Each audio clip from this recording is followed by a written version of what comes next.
Hey guys, today I am going to discuss Cauchy's inequality. Okay, so if f of z is analytic within a circle C, okay, f of z क्या है, analytic function है एक circle के अंदर, and circle की equation given by mod z mod of z minus a equals to r, where r क्या है, radius है, और यहाँ से हम center find out कर सकते हैं. Okay, and if mod of f of z less or equals to m, इसका मीनिंग क्या है, और for every z on c, मतलब जो सर्किल है c उसके अंदर जितने भी पॉइंट्स हैं हर एक पॉइंट पे f ऑफ z का हम जो मॉड करेंगे वो क्या होगा, इस m से छोटा होगा.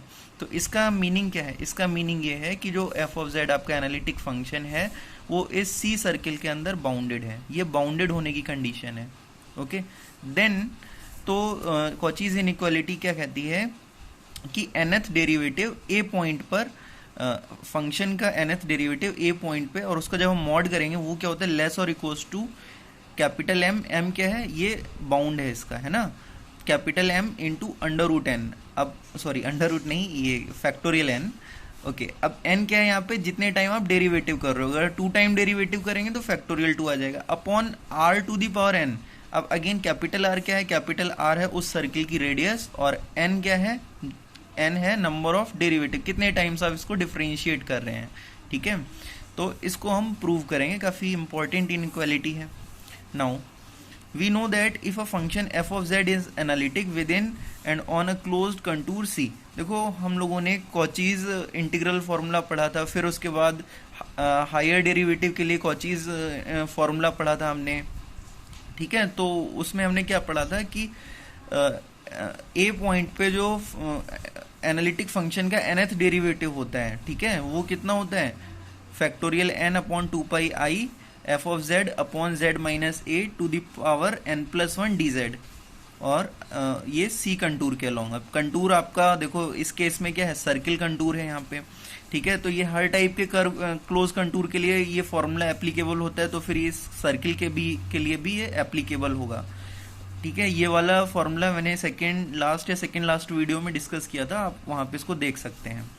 नाउ तो हम क्या करेंगे, इस इक्वेशन का मॉड ले लेते हैं, दोनों साइड हम मॉड कर देंगे तो मॉड हो जाएगा, ये यहाँ पे मॉड लग जाएगा, एज इट इज है, कोई प्रॉब्लम नहीं.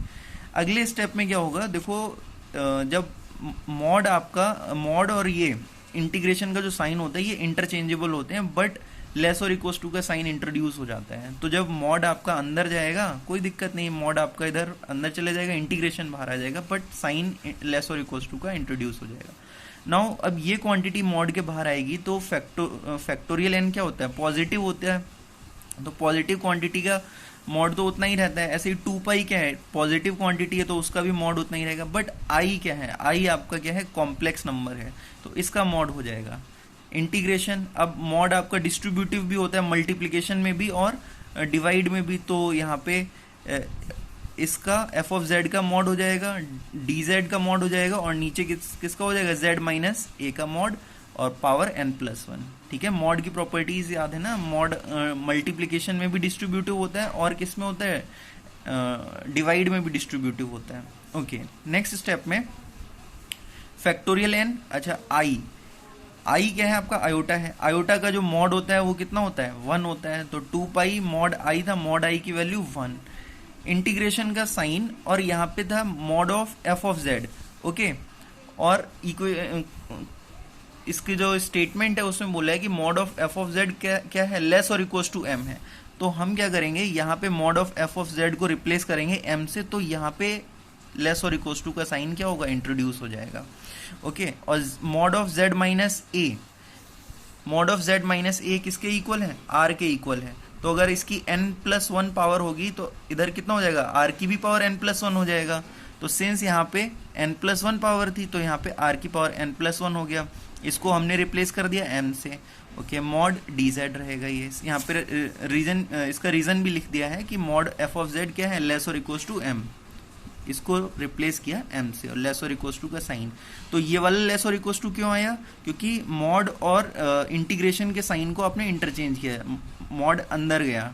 ठीक है, इसलिए आया.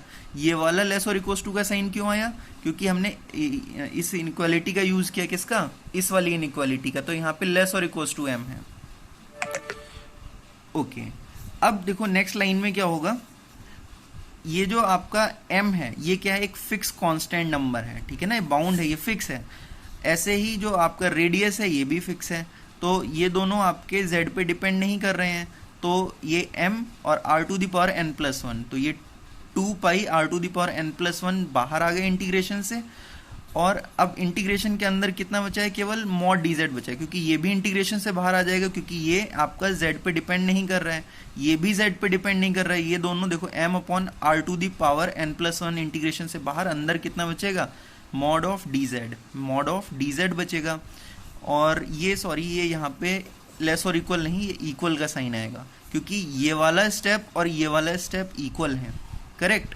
अब देखो, तो यहाँ पे केवल बचा है इंटीग्रेशन mod ऑफ dz और किसके अलोंग, c सर्किल के अलोंग, ठीक है। तो ये m⁴n/2 पाई r⁴n+1। अब यहाँ पे देखो mod ऑफ dz अलोंग जो आपका सर्किल है c, तो इसकी वैल्यू कितनी होती है, देखो mod ऑफ जो dz होता है किसी कर्व के अलोंग, वो किसके इक्वल होता है, उसकी लेंथ के इक्वल होता है। और लेंथ क्या है, सर्किल की लेंथ कितनी होगी, जैसे ये सर्किल है, ठीक है, तो इस सर्किल की लेंथ क्या होगी, इस सर्किल की लेंथ इसके सर्कमफ्रेंस के इक्वल होगी, पेरीमीटर के इक्वल होगी। तो सर्किल का सर्कमफ्रेंस कितना होता है, 2 पाई इंटू रेडियस, तो इसकी वैल्यू कितनी हो जाएगी, 2 पाई इंटू रेडियस कितनी है सर्किल की, r है।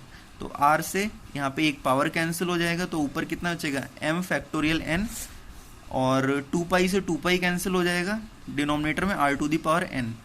तो ये इनइक्वालिटी हमने प्रूव कर दी। देखो यहाँ पे क्या था, n time derivative a point पर उसका मॉड, और ये किसके लेस, देखो यहाँ पे लेस और इक्वल टू का 2 बार साइन इंट्रोड्यूस हो गया, तो दैट मीन्स अब यहाँ से और यहाँ तक हम पहुँच गए हैं, ठीक है। यहाँ पे आपको इक्वल दिख रहा है, बट बीच में ये लेस और इक्वल टू के साइन है।